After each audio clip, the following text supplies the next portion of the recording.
Mis hermanos y hermanas, muy buenos días para todos. Feliz Santo Sábado y Dios los bendiga. Bueno, pastor, gracias por habernos ayudado durante esta semana. Bueno, hoy como programa especial de Escuela Sabática traemos, ¿qué es lo que dice en pantalla? Los 7 sellos del Apocalipsis. No vamos a alcanzar a tocarlos todos porque el tema es muy denso, pero vamos a tocar, aunque sea hoy, si alcanzamos y nos da el tiempo, vamos a por lo menos a tocar los primeros 3. Bien, los primeros 3. Pero quiero invitarlos por favor a que inclinemos nuestro rostro. Vamos a tener una palabra de oración para iniciar con este tema tan importante, sobre todo para nuestros últimos días. Oremos. Bendito Padre Celestial, gracias por un nuevo sábado que nos regalas. Gracias también, Padre, de nuevo por la presencia del pastor que vino desde Venezuela. No solo él, sino todos los que nos acompañaron durante esta semana. Te rogamos, Padre, que la presencia de tu Santo Espíritu descienda de una manera especial en este lugar y que saques de aquí cualquier influencia del enemigo. Asimismo, Padre, una bendición muy especial para esta nueva semana de conferencias que inician en otras iglesias, y que asimismo toda palabra sea movida por tu Espíritu Santo. Bendícenos y acompáñanos en este día en el nombre de Jesús. Amén. Bien, los 7 sellos del Apocalipsis. Resulta que es un tema muy interesante que es necesario que todo adventista del séptimo día tenga presente en sus estudios. Vamos a iniciar entonces con un preliminar, porque antes de poder iniciar con esto de Apocalipsis 6 hay que entender bastantes cosas. Entonces los dejo con la hermana Vanessa para esta primera parte y posteriormente tendremos el repaso de la lección y finalizaremos con la segunda parte, que es ya la explicación de los 3 sellos. ¿Bien?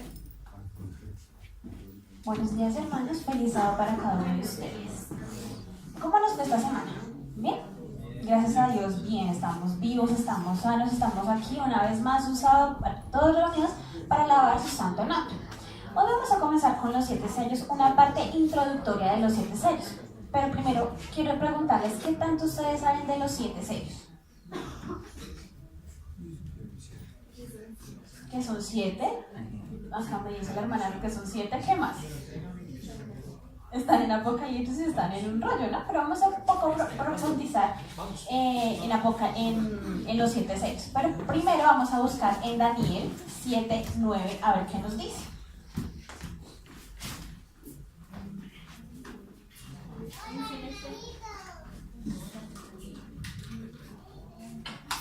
Daniel 7:9 nos dice: mientras yo miraba, fueron puestos tronos y un anciano de muchos días se sentó. Su vestido era blanco como la nieve y el cabello de su cabeza como lana limpia.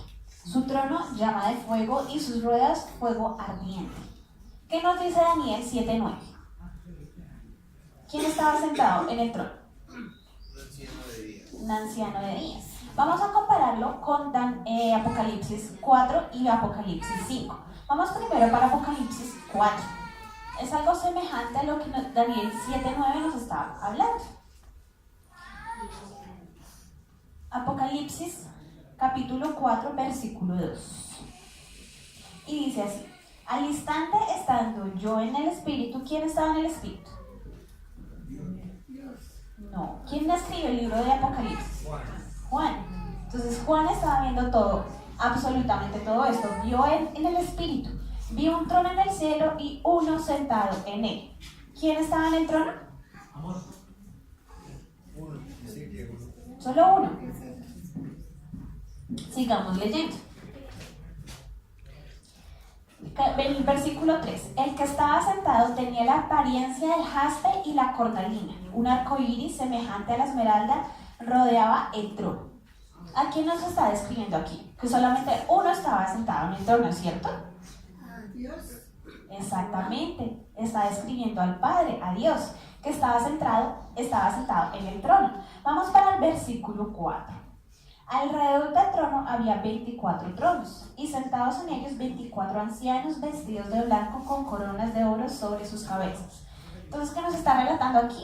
Que había uno sentado en el trono, que el versículo 3 nos está describiendo que es el Padre, y que alrededor de él tenía 24 tronos, que son los 24 ancianos, con coronas. Vamos para el versículo 5. Del trono salían relámpagos, truenos y voces. ¿Saben ustedes qué son los relámpagos? La luz del... Los relámpagos son los ángeles que rodean el trono del Padre. Y ante el trono ardían 7 lámparas de fuego. Vamos a acordarnos un poco del santuario, que estaba en el lugar santo, que se parecía a 7 lámparas. El candelabro de 7 brazos. Exactamente, el candelabro. ¿Y qué representa el candelabro? La luz de Dios es la presencia de Dios. Los ángeles. No, señora. El candelabro representa el Espíritu Santo. Entonces, ante el trono ardían 7 lámparas de fuego, que es el Espíritu Santo, que son los 7 espíritus de Dios. Versículo 6. Ante el trono había un mar de vidrio semejante al cristal. Alrededor del trono había 4 seres vivientes llenos de ojos por delante y por detrás. ¿Sabemos cuáles son esos 4 seres vivientes? Todas las criaturas que hay en el universo que Dios creó. No. Esos 4 seres vivientes son los querubines, protectores del trono del Padre, que están cubiertos, son querubines protectores, que tienen varias alas, que se cubren su cara y sus pies para estar delante de la presencia del Padre, que están por delante y por detrás llenos de ojos. ¿Qué significan los ojos?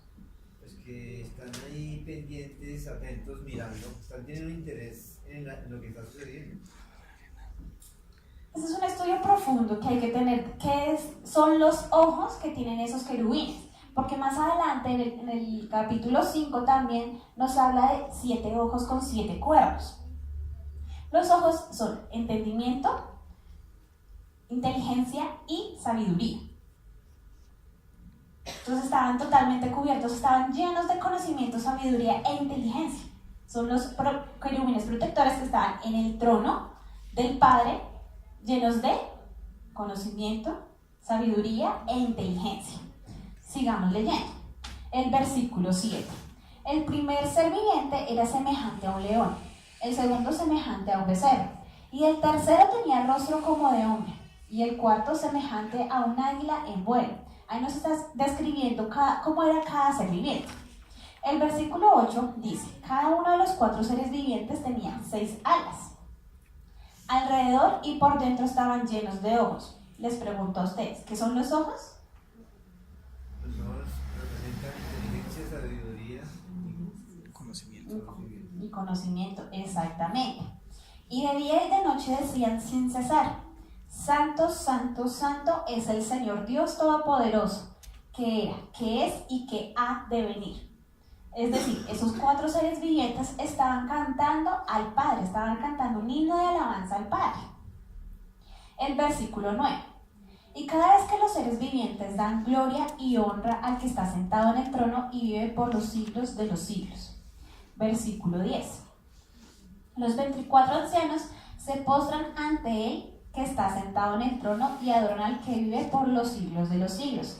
Echan sus coronas ante el trono y exclaman. Versículo 11. Señor y Dios, digno eres de recibir gloria, honra y poder, porque tú creaste todas las cosas, por tu voluntad fueron creadas y existen.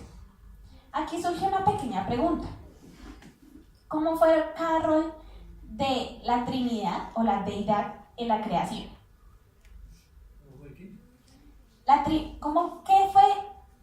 ¿Qué rol tenía cada personaje o cada persona en la creación? ¿Qué hizo el Padre, qué hizo el Hijo y qué hizo el Espíritu Santo en la creación? Para que nos llamen aquí, tú Padre que creaste todas las cosas. Porque todo lo hizo Dios, todo lo hizo el Padre. Sí. Porque son 3 personas y un solo Dios verdadero. Bueno. Vamos a quedar. Todos participaron en la creación. Todos participaron en la creación. San Juan 1:1 dice que fue el Señor Jesús el que creó todo. Bueno, vamos a quedar un poco más claros cuáles fueron los roles de estas 3 personas en la creación. Dios Padre, digamos que fue el arquitecto. Él diseñó los planos y los tenía ahí. Jesús los hizo, o sea, fue el obrero que llevó a cabo los planos del arquitecto. Y el Espíritu Santo como que le retocó esas pequeñas cosas que hizo Jesús. O sea, le dio el toque perfeccionista a la creación. Un poco más claros de cuáles fueron los roles de Dios Padre, Dios Hijo y Dios Espíritu Santo en la creación. Dios Padre, ¿qué fue lo que hizo? Fue el arquitecto el que Fue el diseñó. arquitecto, exactamente. Dios Hijo, ¿qué hizo? Fue el obrero el que trabajó bien. Exactamente. ¿Y Dios Espíritu Santo qué hizo? Exactamente, le dio el toque perfeccionista a la creación. Vamos para Apocalipsis 5 y vamos a como introducirnos un poco más en los 7 sellos. Dice el versículo número 1. A la derecha del que estaba sentado, ¿quién estaba sentado en el trono? El Padre. El Padre, muy bien. Vi un libro o un rollo, escrito por dentro y por fuera. ¿Sabían ustedes por qué ese libro o ese rollo se escribió por dentro y por fuera?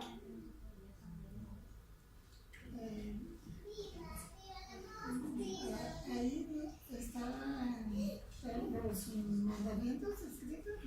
No, señora, pero es una muy buena pregunta. ¿Qué tenía ese libro? Ya más adelante lo vamos a descubrir qué tenía ese rollo o qué tenía ese libro.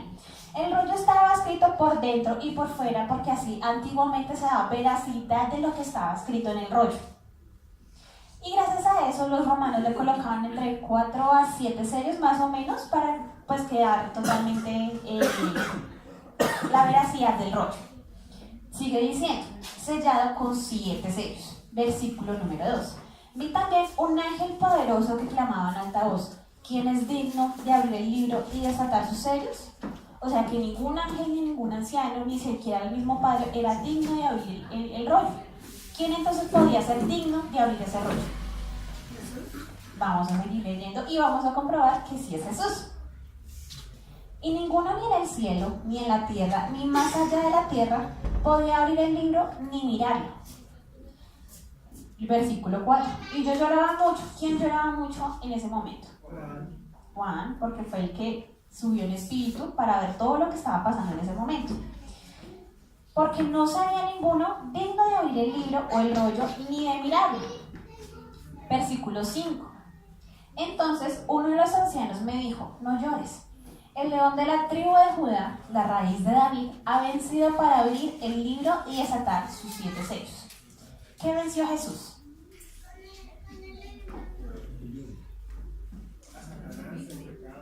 Satanás, el pecado, sí, muy bien. La muerte. Y la muerte, exactamente. Venció a Satanás, el pecado y la muerte. Por eso el león de la tribu de Judá, la raíz de David, ha vencido para abrir el libro y desatar sus 7 sellos. Versículo 6. Entonces, en medio del trono, de los 4 seres vivientes y de los ancianos, vi de pie un cordero como si fuera sido inmolado. ¿Quién fue el cordero inmolado mandado a esta tierra a morir por todos nosotros? Jesucristo, exactamente. Que tenía 7 cuernos y 7 ojos. ¿Se acuerdan que anteriormente también estábamos diciendo que los querubines también estaban llenos de ojos, por delante y por detrás? ¿Qué significan de nuevo los ojos? Sabiduría E inteligencia. Son 3 cosas: sabiduría, conocimiento e inteligencia. Pero vamos a ver qué significa que tenía 7 cuernos y 7 ojos. ¿Qué significa el número 7? Perfección. Perfección, exactamente. ¿Qué significan los cuernos? Autoridad, poder para gobernar, sí, muy bien. Entonces tenía un poder perfecto para gobernar y tenía la perfección de conocimiento, sabiduría e inteligencia para gobernar. Sigue diciendo el mismo versículo, que son los 7 espíritus de Dios enviados a toda la tierra. Sigue diciendo el versículo número 7. Y él vino y tomó el libro de la mano derecha del que estaba sentado en el trono. Sigo preguntando, ¿quién estaba en el trono? el Padre. El Padre, sí, muy bien. ¿Y quién es el Cordero? Jesucristo. Entonces Jesús, ¿qué es lo que hace? Va al trono de su Padre y coge el rollo con los 7 sellos. Dice el versículo 8. Cuando tomó el libro, los 4 seres vivientes y los 24 ancianos se postraron ante el Cordero. Cada uno tenía una arpa, una copa llena de incienso que son las oraciones de los santos. Ahí mismo nos está diciendo qué es el incienso. ¿Qué son las qué? Oraciones. Las oraciones de los santos. Sigue diciendo el versículo 9 y 10. Y cantaban un nuevo canto, diciendo: digno eres de tomar el libro y abrir sus sellos, porque fuiste muerto y con tu sangre compraste para Dios gente de toda raza y lengua, pueblo y nación. Y de ellos hiciste un reino y sacerdotes para servir a nuestro Dios, y reinarán sobre la tierra. Es decir, los 24 ancianos y los 4 seres vivientes estaban cantando un himno de alabanza. ¿A quién? En ese momento. Al Cordero. Al Cordero, muy bien. Vamos a detenernos un poco acá y vamos a repasar qué fue lo que pasó en el capítulo 4 y en el capítulo 5 hasta donde vamos, que es en el versículo 10. ¿Qué pasó en el versículo 4? En el capítulo 4, perdón. ¿Quién subió en espíritu? Juan. ¿Y quién vio sentado en el trono? Al Padre, muy bien. Que alrededor del trono habían ¿qué?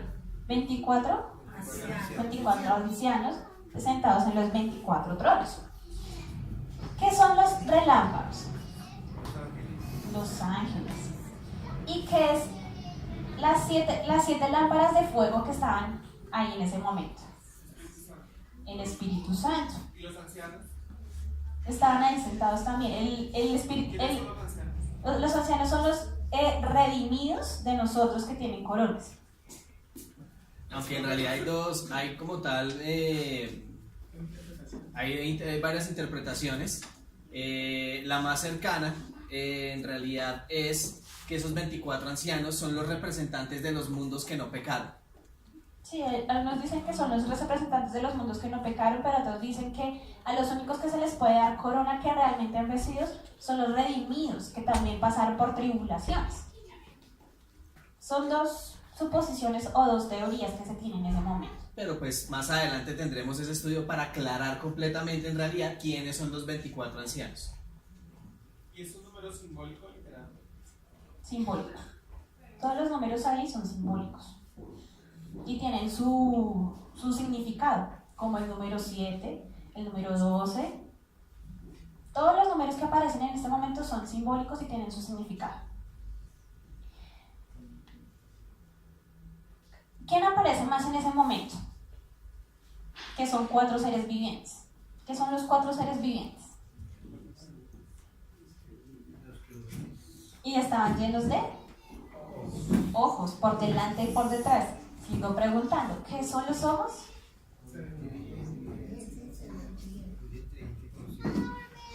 Y que ellos estaban cantando ¿a quién en ese momento? Al Padre, porque en ese momento apareció el Padre sentado en el trono y estaban cantando himnos de alabanza al Padre. Ya en el capítulo 5 aparece ¿quién? El Cordero, porque es el único que puede abrir el rollo con los 7 sellos, el único que ha vencido la muerte, el pecado y a Satanás. Listo, sigamos leyendo. En el versículo 11, y miré y oí la voz de muchos ángeles alrededor del trono, de los seres vivientes y de los ancianos. Su número era miles de millares y 10.000 veces 10.000. Es decir, en ese momento ya comenzaron a cantar himnos de alabanza los 4 seres vivientes, los 24 ancianos y los ángeles al Cordero. Y toda la multitud estaba cantando un himno de alabanza al Cordero. Versículo 12. Y decían a gran voz: el Cordero que fue muerto es digno de recibir poder y riquezas, sabiduría y fortaleza, honra y gloria y alabanza. En este versículo vemos algo como secreto. Son 7 cosas que el Cordero recibe. Vamos a contarlas. Es digno de recibir poder, riquezas, sabiduría, fortaleza, honra, gloria y alabanza. 7 cosas. Entonces, ¿qué significa el número 7? Perfección. Son 7 cosas que el Cordero recibe y pues también significa el 7 que es perfección. Vamos al número 13. Y todos los que estaban en el cielo, en la tierra, en el mar y debajo de la tierra y a todo lo que hay en ellos, les oí cantar al que está sentado en el trono y al Cordero, sean la alabanza, la honra, la gloria y el poder por los siglos de los siglos. Versículo número 14. Y los 4 seres vivientes dijeron amén, y los 24 ancianos se postraron y adoraron. Vamos a hacer un pequeño repaso antes de continuar con el repaso de la lección y ya con los primeros 3 sellos. ¿Qué nos dice el capítulo número 4? ¿De quién nos está hablando? El Padre. Del Padre que estaba sentado El trono. en el trono. Alrededor de él, ¿quiénes estaban? Los 24 ancianos. Y delante de él estaba los 4 querubines alrededor del trono, sí, muy bien, que estaban llenos de ojos, que es entendimiento, conocimiento y sabiduría. También en ese momento se presenta ¿quién? El Espíritu Santo. Vamos a imaginarnos de que aquí está el Padre, alrededor están los 24 ancianos. Como en la base del trono están los 4 querubines y delante de él está el Espíritu Santo. Que nosotros vemos el Espíritu Santo en el santuario también. ¿Cómo podemos ver el Espíritu Santo también en el santuario? En el candelabro. ¿Dónde estaba el candelabro en el santuario? El lugar santo. En el lugar santo, muy bien. Y todos ellos comienzan a alabar a quién en ese momento. Al Padre. Estamos hablando en este momento del Padre. En el capítulo 4 solamente es del Padre. Ya en el capítulo número 5 aparece quién. El Cordero o el Hijo, muy bien. ¿Que quién es digno de qué? De abrir los sellos, muy bien. La hermana hizo una suposición, pero con eso vamos a abrir una pregunta y vamos a pasar por favor a la siguiente diapositiva. ¿Qué contenía el rollo? ¿Por qué entonces Jesús era el único digno de abrir los 7 sellos para poder abrir el rollo? Porque venció la muerte, el pecado y Satanás. ¿Y qué tenía el rollo? Estaba escrito por dentro y por fuera. Sí, estaba escrito por dentro y por fuera. Pero ¿por qué entonces Juan se puso a llorar? Porque nadie podía abrir el rollo hasta que llegó el Cordero inmolado. ¿Qué tenía entonces el rollo por dentro? ¿Sí estoy siendo en este momento clara? ¿O les queda un poquito de dudas para poder continuar con los siguientes sellos? Porque si no tenemos claro esto, no vamos a entender muy bien los 7 sellos.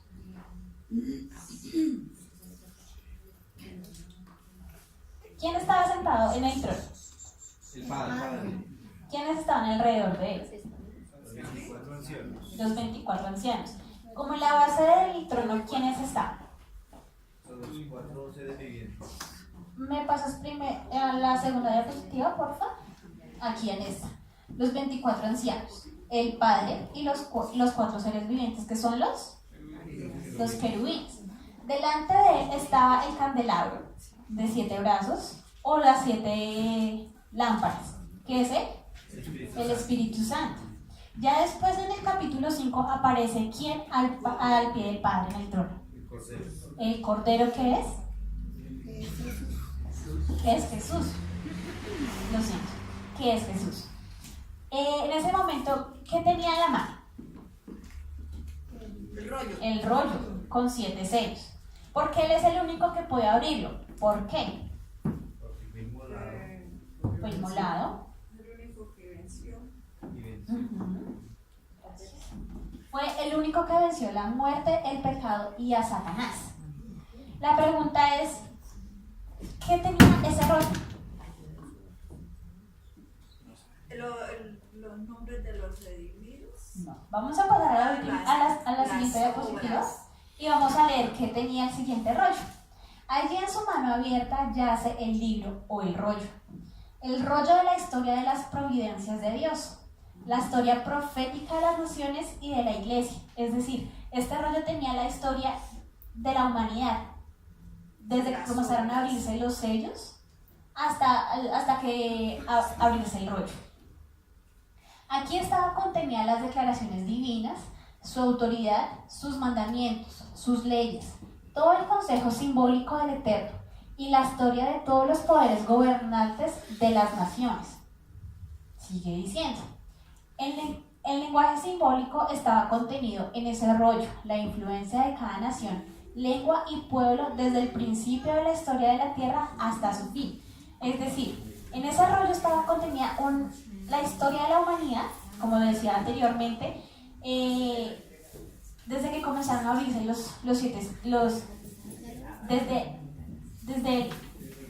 desde un poquito antes de abrirse los sellos, desde Adán, los 7 sellos, hasta el fin. ¿Cuál es el fin de los 7 sellos? La venida de Jesús, pero ¿cuál es el fin de abrir el rollo? ¿Cuál es la finalidad? Sí, perdón, ¿cuál es la finalidad?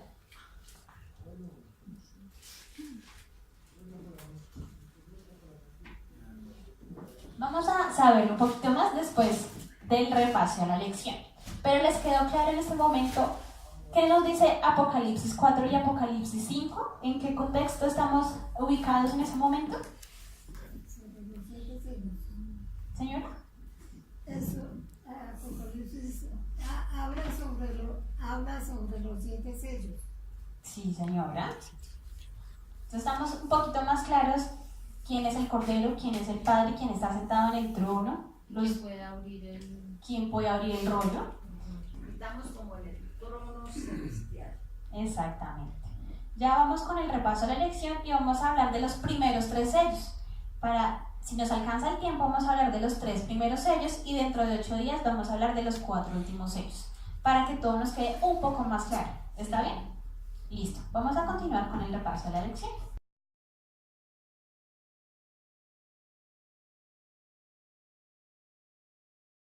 Me cuenta que el Padre está solo, Jesús no había subido todavía, ¿bien? Y la adoración la hacían directamente al Padre. ¿Por qué? ¿O cuál era el motivo de la adoración? Por ser el Creador, ¿bien? En el capítulo 5 ya Jesús asciende, se presenta ante el Padre como el Cordero inmolado, pero hay una crisis. Y esa crisis tiene que ver con el hecho de que no hay nadie digno que pueda abrir el sello, perdón, que pueda abrir los 7 sellos que contiene el rollo, ¿bien? Pero finalmente se encuentra uno y es Cristo. Ahora pregunta, hermanos, ¿cuál era el contenido de ese rollo o de ese libro? Tú estás grabando. Prácticamente la historia de la humanidad y la historia de las providencias de Dios. Bien, teniendo en cuenta eso, ahora sí podemos entrar al estudio de los 7 sellos. Bien, ahora, antes de ir a eso, vamos a ver cuál es el modus operandi del enemigo. Bien, lo estamos viendo a través de esas imágenes. Entonces, siempre hay un remanente fiel y puro. En el caso de Caín y Abel, ¿quién era ese remanente fiel y puro? Abel. Cuando Abel trató de decirle a su hermano, de predicarle precisamente las verdades, ¿qué hizo Caín? Se enfureció y lo mató. Entonces, hay un remanente fiel. El otro remanente que no es fiel se enfurece y trata de ¿qué? De matar al remanente fiel. Y lo mató. ¿Pero exterminó al remanente fiel? No. No, porque los descendientes de Seth se multiplicaron. Entonces ahí es donde dice Satanás, hey, como no pude exterminar a la raza obediente, ahora me voy a infiltrar. ¿Y cómo hizo esto con los antediluvianos? Dice la escritura que los hijos de Dios vieron que las hijas de los hombres eran ¿qué? Hermosas. ¿Y cuál fue la consecuencia de eso? El versículo 5 nos dice que la tierra se llenó de maldad y que todo el designio del pensamiento de los hombres era ¿qué? De continuo. Entonces, como no puede exterminar, se infiltra, contamina, para finalmente volver a exterminar. Ese es el modus operandi del enemigo. A través de los 7 sellos vamos a ver ese modus operandi. Bien. Vamos a ir entonces a Apocalipsis, capítulo 6. Apocalipsis, capítulo 6. Vamos a leer los versículos 1 y 2. El primer sello. Este primer sello corresponde a los años 31 hasta el año 100 después de Cristo. Leemos, versículo 1. Y vi cuando el Cordero abrió el primero de los 7 sellos. Y oí a uno de los 4 seres vivientes que decía: como con voz de trueno, ven. Y miré, y apareció un caballo de ¿qué color? Blanco. Y el que lo montaba llevaba un arco y le fue dada una corona y salió como vencedor para vencer. Ahora, el caballo como tal simboliza victoria, ¿bien? Simboliza también conquista. Pero vamos a ver sobre qué conquistó, sobre qué salió victorioso este caballo blanco. Acompáñenme por favor al Salmo 45. Salmo 45, no vayan a perder Apocalipsis 6. Salmo 45, versículos 3 al 5. Salmo 45, versículos 3 al 5, y dice, 45, siempre se me pierde. Dice, cíñete de espada sobre el muslo de guerrero, es tu brillo y tu esplendor. Tu gloria es irrumpir y cabalgar en pro de la verdad y de la justicia. Tus adornos, las hazañas de tu diestra. Entonces, ¿sobre qué cabalga este caballo blanco? Sobre la verdad, la humildad y ¿qué más? La justicia. Y la justicia. Entonces, teniendo en cuenta esto, ¿qué tenía el jinete en su mano? El que montaba el caballo. Algo tenía en su mano. Nos dice el versículo 2, el que lo montaba tenía un arco y le fue dada también una corona. Ahora, teniendo en cuenta esto, nos dice el libro del evangelismo que nosotros lanzamos esas flechas, que son las flechas de la verdad, y el Espíritu Santo los dirige a los corazones de la gente. Con todo esto, mis hermanos, este caballo blanco simboliza a la iglesia primitiva, la iglesia apostólica, que salió vencedor, que precisamente salió con la verdad presente a predicar a muchos pueblos. ¿Y cuál fue la consecuencia de eso? ¿Se convirtieron muchos? Con la primera predicación, ¿cuántos se convirtieron? Como 3,000, dice la escritura. Sin contar mujeres. Sin contar mujeres ni niños. Entonces esta iglesia sale con la verdad, recién salida de las manos de Cristo, le empieza a arrebatar súbditos al enemigo y a pesar de la persecución salió victoriosa, ¿o no? Según lo que nos dice el libro de Hechos de los Apóstoles. Ahora, tenemos que ver también que allí este jinete tiene una corona. En la Biblia, corona se puede encontrar de dos maneras. Una con la palabra griega estéfanos y la otra, que es la palabra griega diadema, que no es lo mismo. La palabra estéfanos como tal es un símbolo o es un premio de honor, como antes se le daban a ciertas personas. ¿Sí? Cuando ganaban los olímpicos se les daba una corona de laurel, como un premio u honor a lo que hicieron. Bien, y también más adelante vamos a encontrar la palabra diadema como tal. Hay una iglesia que cumple el mismo periodo de tiempo, una de las iglesias proféticas, que estamos viendo aquí en la pantalla. ¿Cuál es? La iglesia de Éfeso. Vamos a examinarla rápidamente. Apocalipsis capítulo 2. Apocalipsis capítulo 2. Éfeso, ¿qué significa la palabra Éfeso? Significa deseable. Es una iglesia deseable. Nos gustaría tener, o nos gustaría ser como esa iglesia primitiva. Es decir, nos gustaría tener el carácter de esa iglesia primitiva, ser una iglesia pura. Bien, que saliéramos victoriosos, que saliéramos con ese poder del Espíritu Santo a predicar para arrebatarle al enemigo súbditos. Por eso se llama así, una iglesia deseable, es una iglesia pura, fiel. Nos dice entonces, capítulo 2 de Apocalipsis, nos dice, el ángel de la iglesia de Éfeso escribe, esto dice el que sujeta en su diestra las 7 estrellas y el que pasea en medio de los 7 candelabros de oro. ¿Quién es? ¿Hay error en el mensaje entonces? No, no hay error, porque ¿quién lo da? Cristo. Lo mismo pasa con la iglesia de la Odisea. ¿Quién es el que le da el mensaje a la iglesia de la Odisea? El amén, el testigo fiel y veraz. ¿Hay error en el mensaje de la Odisea? Entonces el regaño no sirve. Obvio, porque viene del testigo fiel y veraz. No es un mensaje personal. Bien.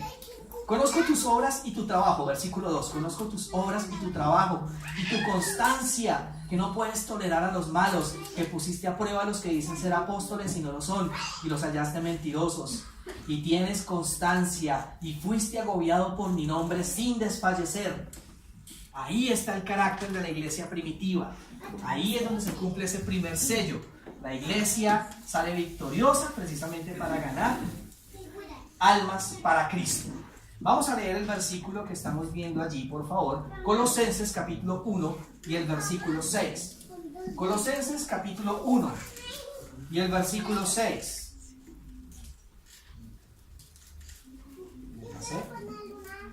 Colosenses capítulo 1, versículo 6. Nos dice la escritura: que llegó hasta vosotros como a sí mismo, que llegó hasta vosotros como a sí mismo está fructificando y creciendo en todo el mundo. ¿Quién? ¿O qué está creciendo y fructificando en todo el mundo? El Evangelio, la iglesia. Al igual que entre vosotros desde el día en que oísteis y conocisteis la gracia de Dios genuinamente. Ahora, prácticamente podría decirse que el Nuevo Testamento se escribió en este periodo. En el periodo de la iglesia donde estaba pura, ¿sí o no? Si la iglesia estaba pura, estaba fuera de contaminación, entonces ¿hay error en las escrituras? Ninguno. ¿Qué año completa entonces el primer sello? ¿Qué años? ¿Qué periodo de tiempo? Del año 31 hasta el año 100 después de Cristo. Bien. Ahora, vamos a ir al segundo sello. Siguiente diapositiva, por favor. ¿Qué encontramos allí? Otro caballo, ¿cierto? Ahora, ¿creen ustedes que el diablo estaría contento por el hecho de que la iglesia estuviera ganando muchos adeptos? No. Para nada. ¿Creen ustedes entonces que el diablo tenía que hacer algo? Ante la predicación fuerte del evangelio, ¿creen ustedes que el diablo se va a quedar quietico? No. Para nada. Aquí es donde se presenta el segundo sello, que empieza desde el año 100 hasta el año 313 después de Cristo. Entonces, Hechos capítulo 17, versículo 6. Vamos a ver cómo se empezó a manifestar esto en la iglesia primitiva. Hechos 17 y el versículo 6 nos dice: pero como no los encontraron, arrastraban a Jasón y algunos hermanos ante las autoridades de la ciudad, vociferando: estos son los agitadores del mundo entero que han llegado hasta aquí. ¿Hay alguna acusación similar que ustedes encuentren en las escrituras? ¿Recuerdan ustedes lo que le dijo acá a Elías? ¿Eres tú el que alborota al pueblo? ¿Será que la iglesia adventista va a ser acusada de lo mismo? En ese tiempo acusaron precisamente a estos primeros cristianos de ser alborotadores por llevar el mensaje de la verdad. Y Satanás no se quedó quietico. Apocalipsis capítulo 6. Apocalipsis capítulo 6, versículos 3 y 4, lo que comprende el segundo sello. Versículo 3: y cuando abrió el segundo sello, oí al segundo ser viviente y que decía: ven. Y salió otro caballo. ¿De qué color? Bermejo, rojo, carmesí. Hay traducciones que dicen diferentes, pero el hecho es que el tono es el mismo. ¿Ven? Y al que lo montaba se le dio poder de quitar la paz de la tierra y de hacer que se degollaran, ¿quiénes? Y se le dio una ¿qué? Una gran espada. Entonces tenemos allí esa figura que estaban viendo en la pantalla, Entonces tiene varias características este caballo y este jinete. El rojo como tal significa derramamiento de sangre. Bien. La espada, ¿qué significa la espada? La palabra. Tiene dos significados. Uno es la palabra de Dios. Pero el otro, según lo que nos dice Apocalipsis capítulo 13, es que la espada también representa el poder civil o el poder militar. Dependiendo del contexto de lo que esté hablando, el capítulo o el versículo, tenemos que mirar qué es lo que representa. Tienen razón, la palabra de Dios, pero también representa el poder civil. Ahora, resulta que la historia nos cuenta que la Inquisición, o para la creación de la Inquisición, la Iglesia Católica tomó un texto para escudarse en ese texto para crear la Inquisición y por ende empezar a matar a mucha gente. Mateo capítulo 10, versículo 34. Mateo capítulo 10 y el versículo 34.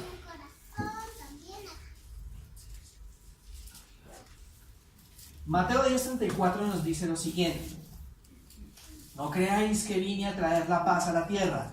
No vine a traer paz, sino ¿qué? La espada. Entonces resulta que el catolicismo romano tomó este texto como excusa para empezar a matar y decir, veas que Cristo no vino a traer paz, sino la espada, por eso te juzgamos. Texto sin contexto lo convierte en pretexto. Tremendo.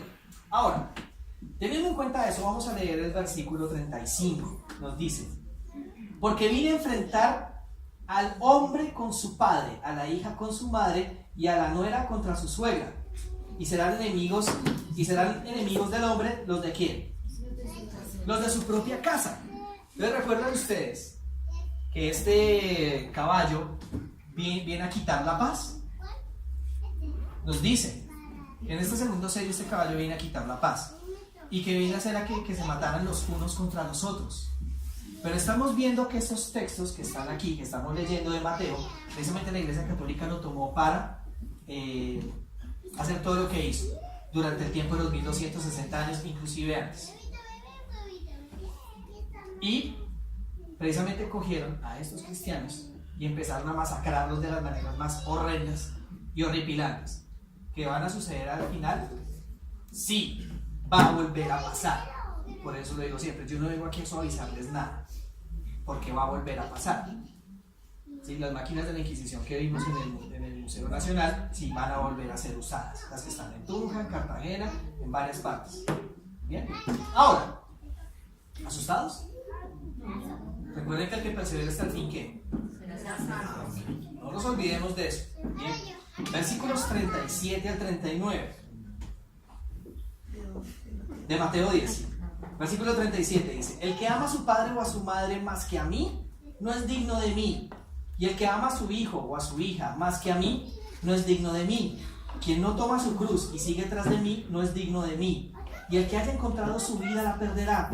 Y el que haya perdido su vida por mi causa, la encontrará. Traducción: si usted prefiere una persona más que Cristo, no es digna de Cristo. Pero si tú dices, no, ¿sabes qué? Yo como que guardo la ley dominical porque no me voy a morir de hambre. Claro, estás perdiendo tu vida, realmente. Tal vez por guardarla, por no morirte de hambre, la estás perdiendo realmente. Y eso pasa con la universidad, eso pasa con el trabajo, eso aplica para todo. Eso aplica para todo. Ahora, a la luz de estos dos textos, entendemos mejor lo que nos quiere decir Mateo 10.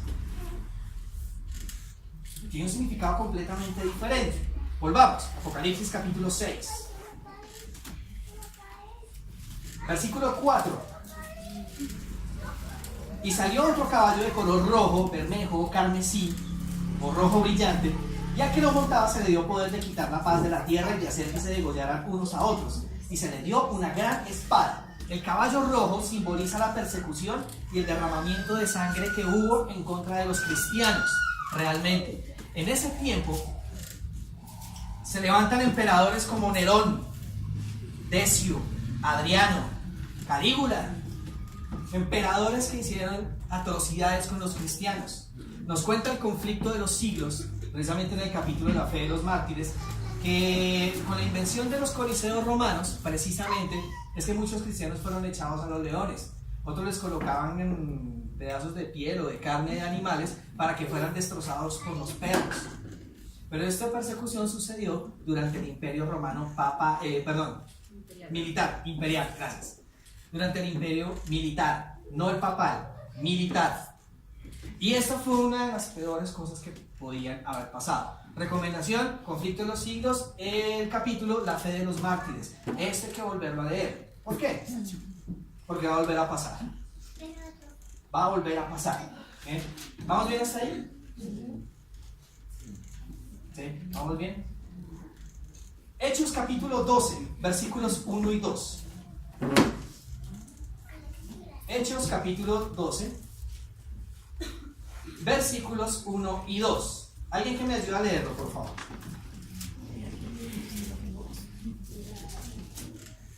En ese tiempo, el rey Herodes echó mano de algunos de la iglesia para maltratarlos. ¿Hasta cuándo? ¿1 y 2 dices? 1 y 2, sí. Y mató a espada a Santiago, hermano de Juan. ¿Herodes qué representa? ¿El poder civil o el poder religioso? El poder civil. ¿Y mató a quiénes? O sea que la espada que me está nombrando Apocalipsis 6, 4, ¿cuál es? ¿El poder civil? El poder civil. Esto representa en este caso la palabra de Dios. Son cosas diferentes. Les voy a leer algunos textos rapidito del Conflicto de los Siglos, precisamente que habla sobre lo que significa este caballo rojo. Bien, de la página 39 les leo. Varios eran los esfuerzos de Satanás para destruir la iglesia de Cristo por medio de la violencia. ¿Recuerdan? Iglesia pura, viene la persecución, la matanza, pero no puede exterminar la iglesia. La gran lucha en que los discípulos de Jesús entregaban su vida no cesaba cuando estos fieles portaestandartes caían en su puesto. Triunfaban por su derrota. Los siervos de Dios eran sacrificados, pero su obra seguía siempre adelante. El evangelio cundía más y más, y el número de sus adherentes iba en aumento. Alcanzó hasta las regiones inaccesibles de las águilas de Roma. Dijo un cristiano, reconviniendo a los jefes paganos que azotaban a la persecución: atormentadnos, condenadnos, desmenuzadnos, que vuestra maldad es la prueba de nuestra inocencia. De nada os vale vuestra crueldad. No era más que una instigación más poderosa para atraer a otros a su fe. Más somos cuanto más derramáis más sangre, que la sangre de los cristianos es semilla, según lo que dice Tertuliano, en el libro Apología, el párrafo 50. Nos dice también: estas persecuciones que empezaron bajo el imperio de Nerón, cerca del tiempo del martirio de San Pablo, continuaron con mayor o menor furia por varios siglos. Los cristianos eran inculpados calumniosamente de los más espantosos crímenes. Eran señalados como la causa de las mayores calamidades: hambres, pestes y terremotos. Al final va a pasar lo mismo. Dice que precisamente el conflicto de los siglos, dice que precisamente cuando empiezan a caer las plagas, todos los poderes del mundo le van a echar la culpa a ese pequeño grupo que guarda el sábado. Y dice pequeño, no dice grande. Pequeño grupo que guarda el sábado. Va a pasar exactamente lo mismo. Vamos a pasar a la siguiente, por favor. Tenemos entonces el tercer sello. Apocalipsis capítulo 6. Apocalipsis capítulo 6. El periodo de este caballo, o de este sello, comprende los años 313 hasta el año 538 después de Cristo.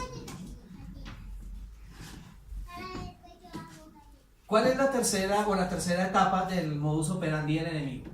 La primera es asesinar.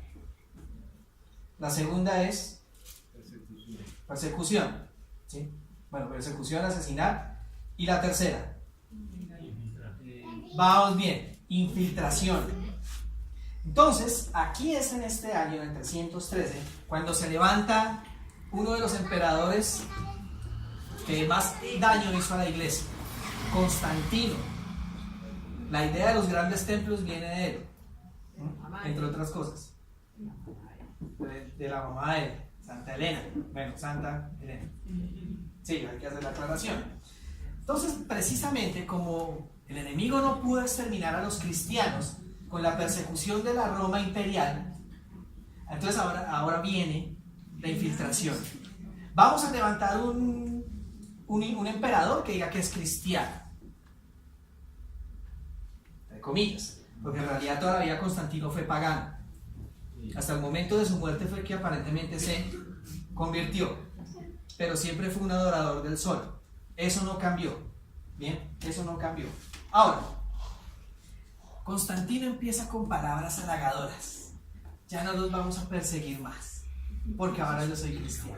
Todos somos cristianos, amén. Amén. Bueno, eso fue lo que respondieron en ese tiempo. Eso fue lo que respondieron en ese tiempo. Bien, entonces vamos a leerles el tercer sello, Apocalipsis capítulo 6, versículos 5 y 6.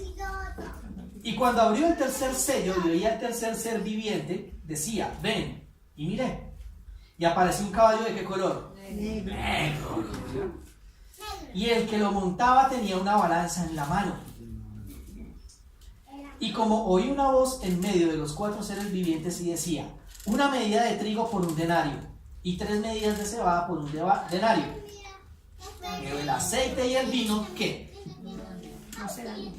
Es decir, algo permaneció intacto, pero otra cosa se afectó. Entonces tenemos allí la presentación. Caballo negro, y el que lo montaba tenía una balanza en la mano. Bien. ¿Qué simboliza? ¿Qué es esto? El caballo negro significa contaminación, infiltración, y también viene a simbolizar algo así como eclipsar. ¿Qué pasa con el eclipse de sol? ¿Cuál es el fenómeno? ¿Cómo se da? ¿Qué pasa? Eclipse de sol. ¿Qué pasa en el eclipse de sol? Está el sol, la tierra, ¿y qué hace la luna?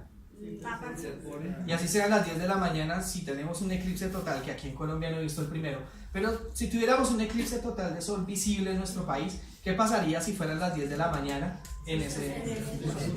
Se oscurecería completamente. Eso fue lo que pasó. Constantino fue como esa luna que precisamente tapó, eclipsó, contaminó la luz de la palabra de Dios. Por eso se conoce como la época del oscurantismo. No, miento, no es la época del oscurantismo. Miento, esa no es. Qué pena con ustedes. La unión del paganismo con el cristianismo, exactamente. Entonces el negro está asociado con las tinieblas. ¿Cuál es la hora del enemigo? muerte espiritual. La hora de las tinieblas, ¿sí o no? ¿Cuándo actúa mejor el enemigo? ¿Cuando hay luz o cuando hay oscuridad? Se mueve en la oscuridad. Él se mueve en la oscuridad, esa es su hora. Y eso fue lo que pasó en este periodo de tiempo. Bien, precisamente lo que dijo el hermano, Constantino empieza a decir, ahora todos somos cristianos. Bien, esta estatua ya no se va a llamar Diana, sino se va a llamar María. ¿Sí? Esta que es en realidad el dios Helios, que es el dios sol de los romanos, no, se va a llamar San Pedro. Y este que es Mitra, ahora se va a llamar Jesús. Y toda la gente feliz y contenta. Entonces Constantino fue un man. Claro. Tengo aquí estos paganos, tengo aquí estos cristianos, esto se me va a volver un embolate entre el pueblo, ya sé. Unifiquemos todo y todo el mundo feliz. Y todos de acuerdo, pero adorar en el día del sol. Eso sin mencionar lo que sacó en el 7 de marzo de 321, la primera ley dominical conocida. Bien, que todos los magistrados, ¿quiénes más? Descansen en el venerable día del sol. Y todos felices. Ah, pero es que no, Constantino, no estoy de acuerdo. Porque es que la Biblia dice que guardar el sábado. ¡Judaizantes! ¡Malos! Sí, malos. Bien, ¿cómo vamos ahí? Bien con los símbolos. ¿Cuál nos falta? La balanza. ¿Para qué se utiliza una balanza? Para medir. Medir y pesar. Pero resulta que allí hay dos elementos que están en la balanza según el versículo. ¿Cuáles son? No. Está, dice, tenía una balanza, versículo 6. Dos Dice, medidas de trigo por un denario. tenía en la balanza una medida de trigo por un denario y 3 medidas de cebada por un denario. Es decir, estaba midiendo trigo y cebada. ¿Para qué se usaba el trigo? para hacer pan. Y la cebada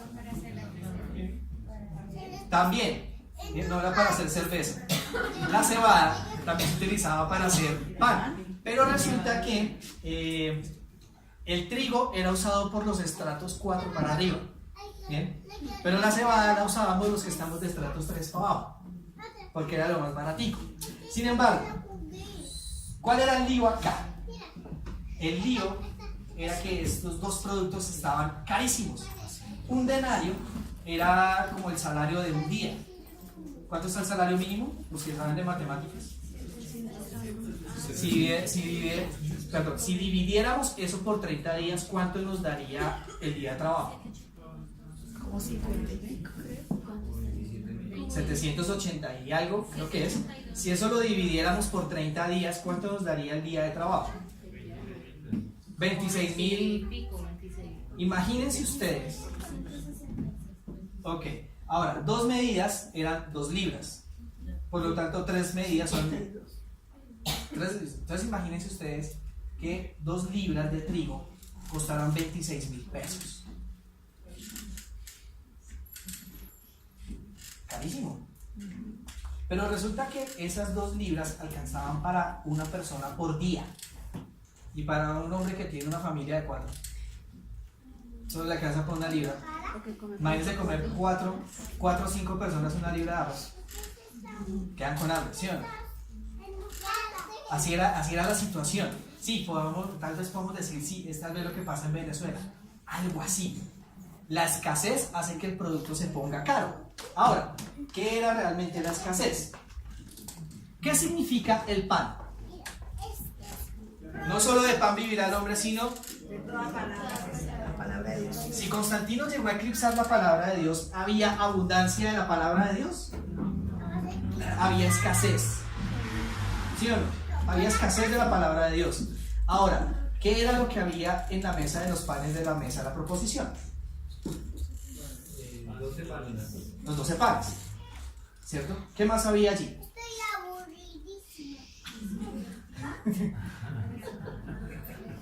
También estaba el vino, claro que sí. Y estaba el aceite. ¿Para qué se usaba el aceite en el santuario? Para colocar precisamente la lámpara, para que mantuviera encendido. ¿La lámpara se tenía que apagar algún día? Tenía que estar prendida de continuo, ¿cierto? Ahora, ¿qué fue lo único que quedó intacto? El vino y el aceite. El vino y el aceite. ¿Qué simboliza el vino? La sangre de Cristo. ¿Y el aceite? El Espíritu Santo. Entonces, a pesar de semejante contaminación, ¿se exterminó del todo el pan? No. ¿Hizo falta el vino? La lámpara siguió prendida de continuo, pero por unos cuantos, o sea, por un pueblo muy pequeño, muy pequeño. Entonces ese es el periodo que compete. Sin embargo, una iglesia también es paralela a este periodo. ¿Cuál es? La que seguro que les hice la presentación. La iglesia de Pérgamo. Bien, vamos a leerla, sí, porque está el orden. Éfeso, ¿cuál sigue? Esmirna. Esmirna significa mirra agridulce. Bien. Y tenemos la tercera iglesia, que es la iglesia de Pérgamo. Vamos a ir allá. Apocalipsis capítulo 2. Apocalipsis 2. Para poder entender un poco más de qué se trata este sello y cómo la historia nos comprueba. Apocalipsis 2. Vamos a leer los versículos 12 y 13. Nos dice, vamos a leer 12. Nos dice: y el ángel de la iglesia de Pérgamo escribe: esto dice el que tiene la aguda espada de 2 filos. ¿Quién es? ¿Y qué significa la espada de 2 filos? Entonces no hay error en el mensaje. Genial. Versículo 13.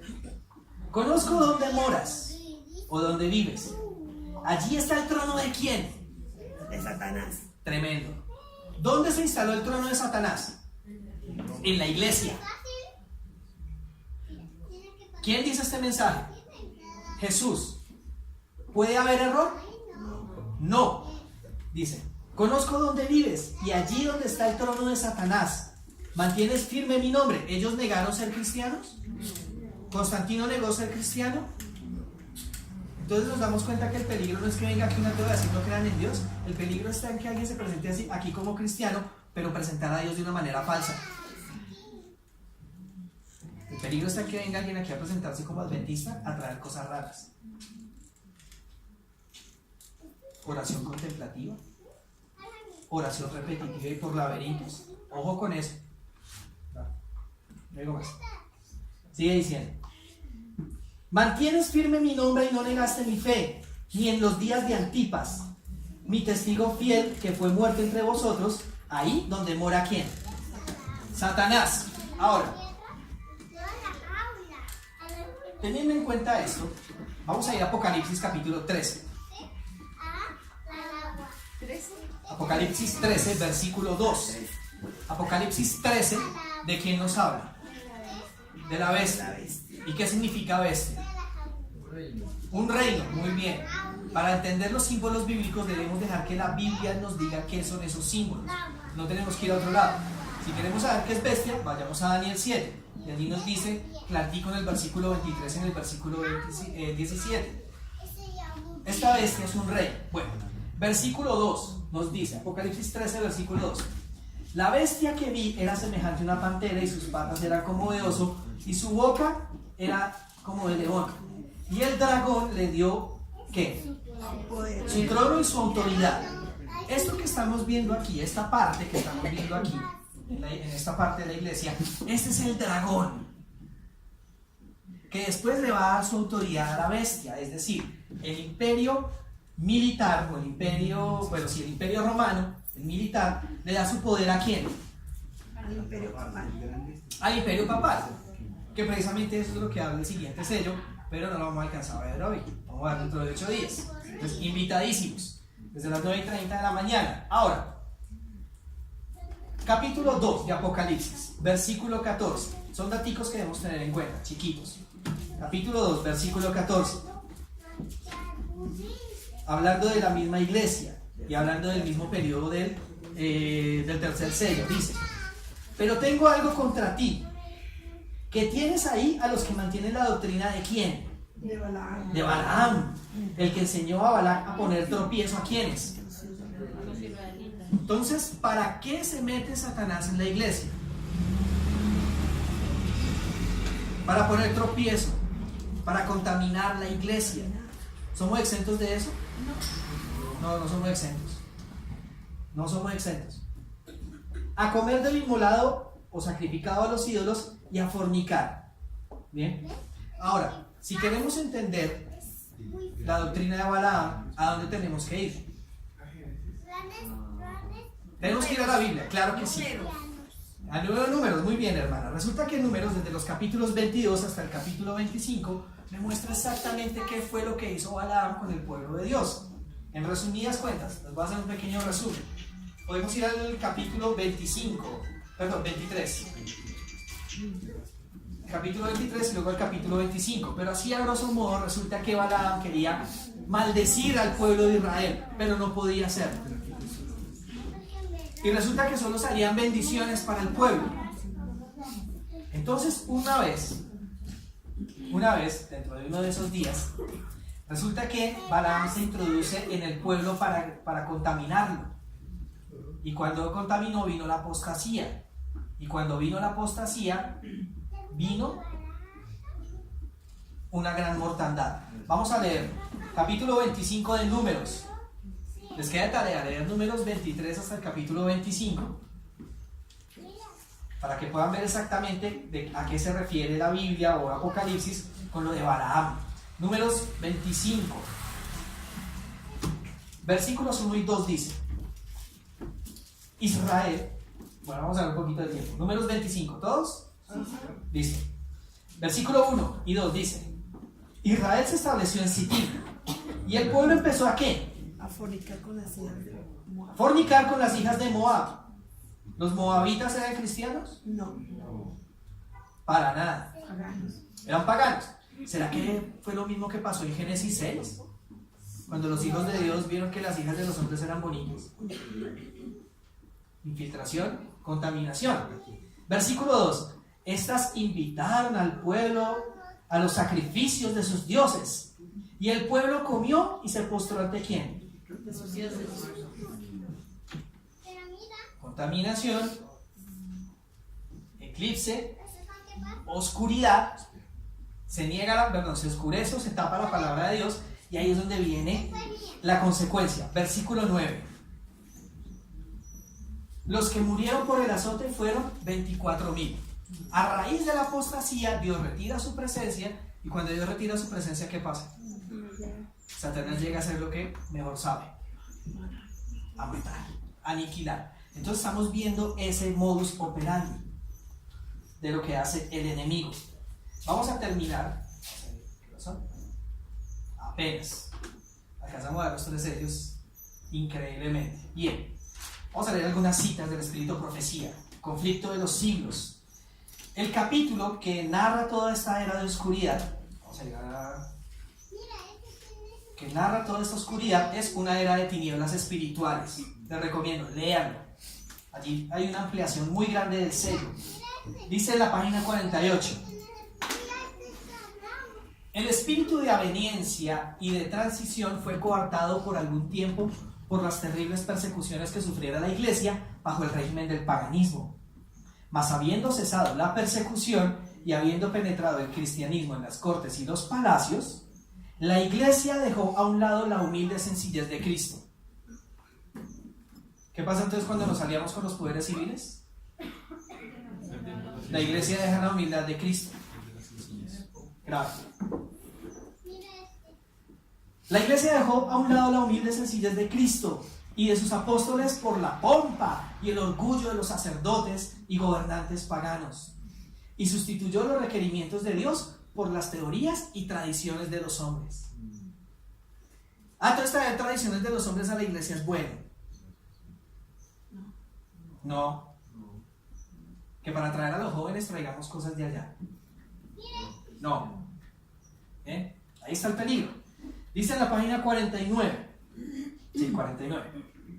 Bien sabía Satanás que las escrituras capacitarían a los hombres para discernir los engaños de él y para oponerse a su poder. ¿Satanás sabe que la Biblia lo ponen de manifiesto? Claro que sí. Por medio de la palabra fue como el mismo Salvador del mundo resistió los ataques del tentador. A cada asalto suyo, Cristo presentaba el escudo de la verdad eterna diciendo: escrito está. A cada sugestión del adversario oponía él la sabiduría y el poder de la palabra. Para mantener su poder sobre los hombres y establecer la autoridad del usurpador papal, Satanás necesita que ellos ignoren las santas escrituras. La Biblia ensalza a Dios, coloca a los hombres, seres finitos, en su verdadero sitio. Por consiguiente, hay que esconder y suprimir las verdades sagradas. Por centenares de años la Biblia fue prohibida. No se permitía que la gente la leyese ni que la tuviese en sus casas. Los sacerdotes y los prelados sin principios interpretaban las enseñanzas de ella para sostener sus pretensiones. Ahí es donde se ve la contaminación. ¿Qué estamos haciendo con nuestras Biblias en nuestras casas? ¿Qué estamos haciendo con los libros del Espíritu Profecía en nuestras casas? ¿Estamos permitiendo que el enemigo entre? Posiblemente. Ahora, pregunta: ¿por qué la iglesia hoy en día no es perseguida? Porque Estamos dormidos. Porque nadie persigue lo que no conoce.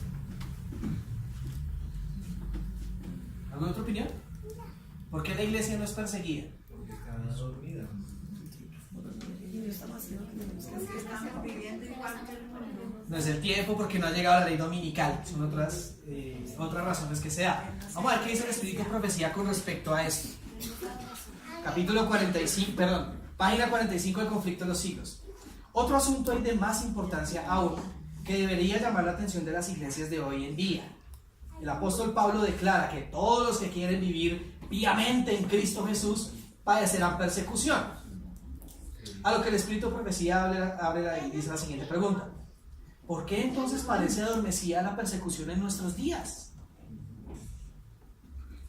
El único motivo es que la iglesia se ha conformado a las reglas del mundo